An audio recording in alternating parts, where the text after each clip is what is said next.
Salam sigap dan shalom. Renungan kita pada hari ini, Minggu 7 Maret 2021, berjudul Kita Belajar Hati-hati Terhadap Tipu Daya dan Sanjungan yang Sia-sia.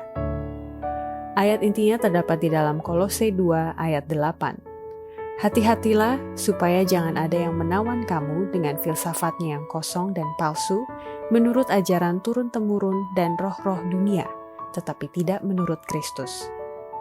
Pena Inspirasi menjelaskan siapa saja yang perlu mendaftar di Sekolah Kristus dan apa maksud judul renungan kita pagi ini. Kita belajar hati-hati terhadap tipu daya dan sanjungan yang sia-sia adalah sebagai berikut. Pertama, salah satu bentuk tipu daya dan sanjungan yang sia-sia itu adalah orang yang memiliki kerendahan hati yang palsu, dan orang yang seperti ini yang perlu mendaftar di Sekolah Kristus.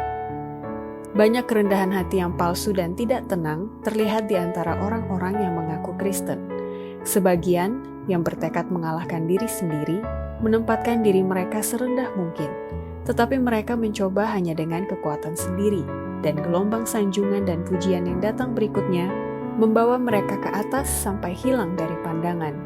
Mereka tidak mau menyerahkan diri mereka sepenuhnya kepada Allah, dan Ia tidak bisa bekerja melalui mereka.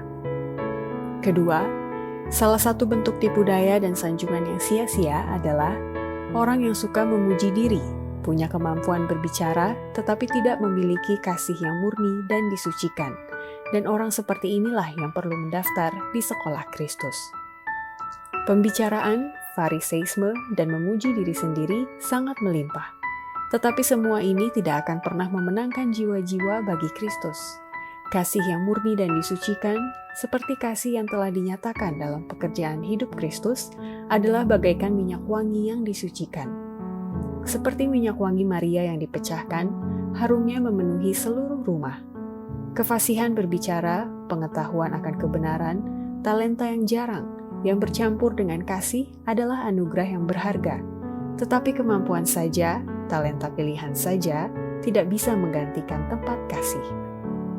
Ketiga, salah satu bentuk tipu daya dan sanjungan yang sia-sia adalah orang yang suka memuji diri sendiri karena itu sangat berbahaya buat keselamatan dirinya dan pembentukan tabiat, dan orang seperti ini perlu mendaftar di Sekolah Kristus.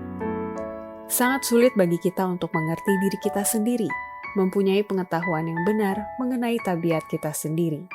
Firman Allah sangat jelas mengenai hal ini, tetapi sering ada kesalahan dalam penerapannya kepada diri kita sendiri.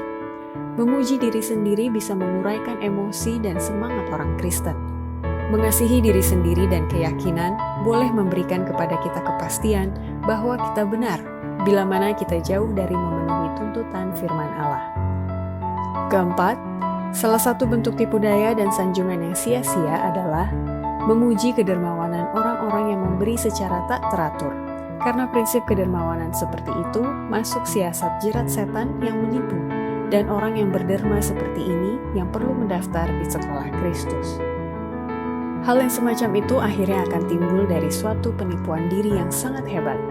Mereka yang memuji kedermawanan orang-orang yang memberi secara tak teratur itu menolong setan untuk menipu mereka dan membuat mereka berpikir bahwa mereka sangat dermawan dan sangat berkorban, padahal mereka tidak mengenal prinsip kedermawanan hati atau pengorbanan diri. Demikianlah renungan kita pada hari ini. Kiranya Tuhan memberkati kita semua.